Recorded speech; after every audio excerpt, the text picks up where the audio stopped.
So before I start the video, I just wanted to give a quick thanks to everybody who took the time to watch my previous Dynasty Warriors video and really kind of blew that video up for me, because it actually did really good numbers, and I really appreciate that all you guys actually took the time to comment on it and to kind of give your thoughts on it. It really does mean a lot for me.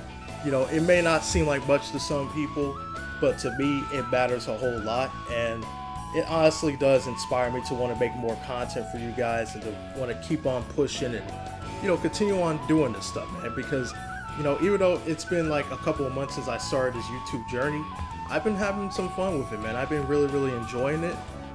Granted, I have been a little bit busy just because I just have other stuff to do and other personal things I want to take care of, but I really am enjoying this experience of going through YouTube and just trying to work everything out. So I really appreciate you guys coming up on these videos and really just giving your takes and really just kind of helping me out and stuff. And, you know, it truly means a lot, man. Like, I'm forever grateful for this kind of stuff, man. You know, just really thankful all around. I'm not good with these kind of things, you know. But overall, okay, the main point is, thank you guys a lot. I really appreciate it, and I hope you guys can continue watching my content as I start to improve and, you know, learn more about this whole video editing process, you know. Thank you very much.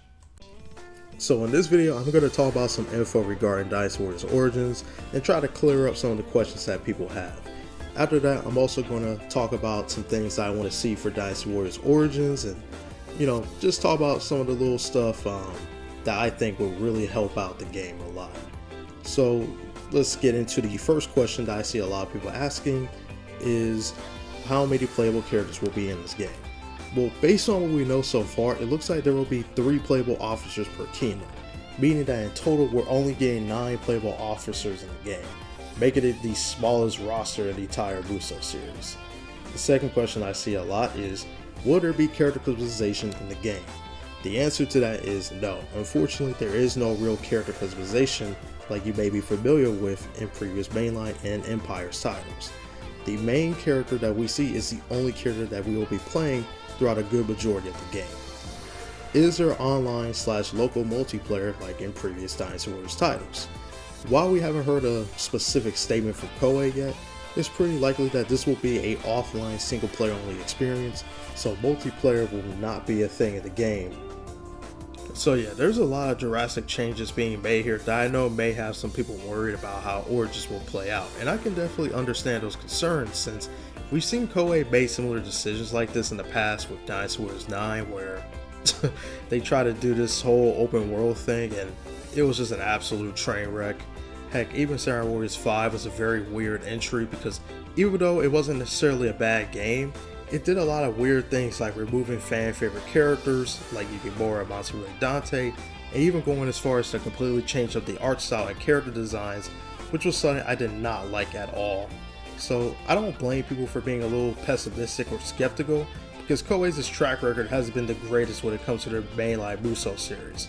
In my opinion, I think the biggest problem is that Koei tends to go a little too ambitious with the concept of their games, but the execution is often weak due to the lackluster story, gameplay, and overall package that just doesn't have much meat on its bones.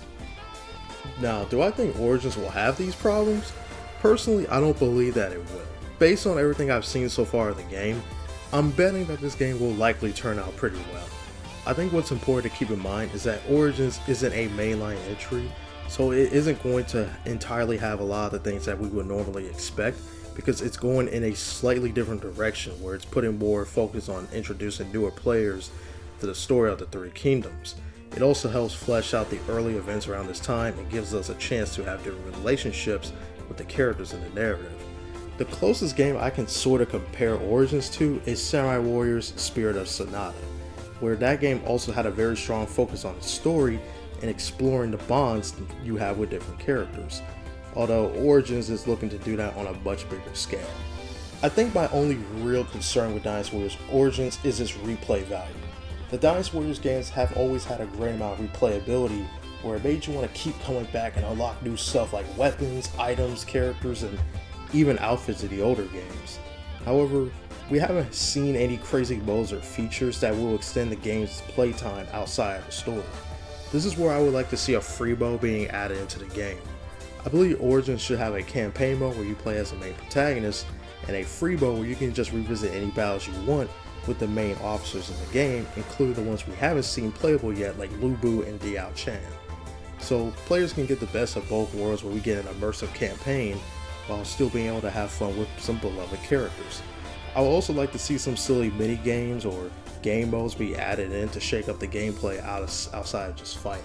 I also feel that if Origins is going to go into like this sort of JRPG sort of style of gameplay, I would love to actually be able to visit the small villages and read some flavor text from the NPCs and officers, similar to what Warriors Orochi 3 and Spirit Asada did with their camp system. With that said though, I wanted to touch on the whole characters slash companion system thing, because I will say this, I do think it's a little bit of a weird decision to not only just have 9 characters, but basically having them basically be like temporary playable characters where, you know, you can only play as them for a certain amount of time and then you're just going straight back to the protagonist.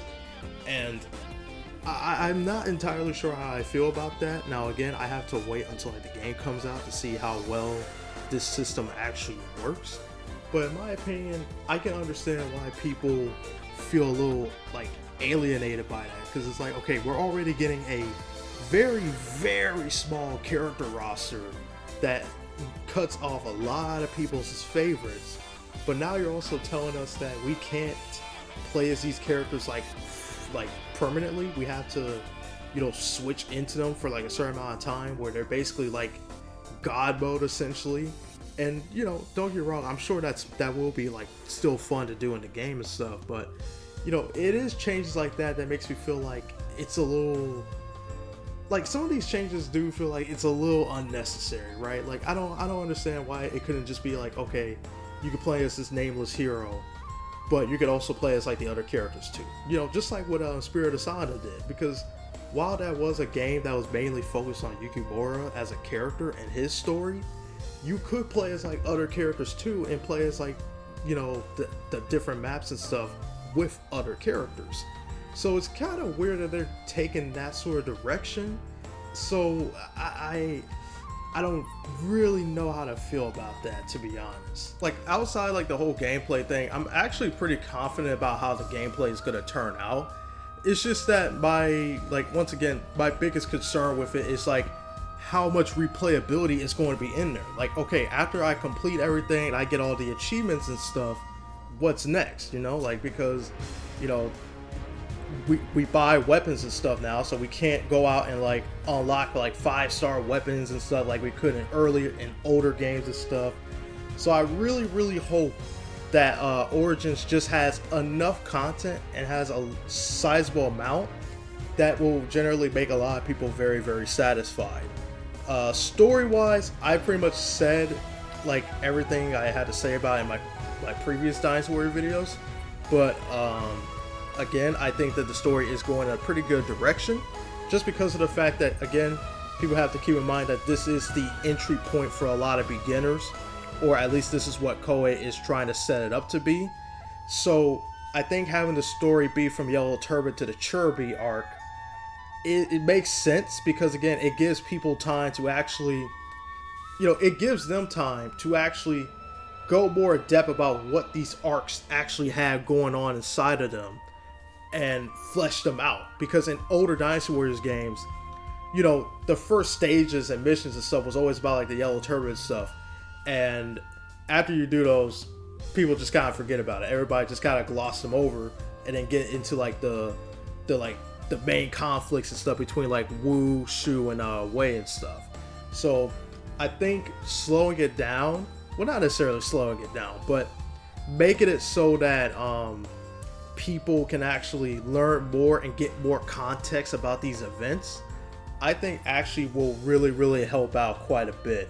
I think it's actually a pretty solid idea in my opinion, especially for those who have no idea about like the history of the 3 kingdoms and stuff like that, you know? So yeah, you know, don't get me wrong, I'm still very much excited for Dynasty Warriors Origins, and I can't wait to get my hands on it, because there's a lot of things about it that looks absolutely amazing, but there are some little weird design choices and decisions that I kind of feel like are a little weird and maybe a little unnecessary. But I don't think a lot of these changes are enough to make the game bad or anything like that. I don't think it's going to be bad or terrible.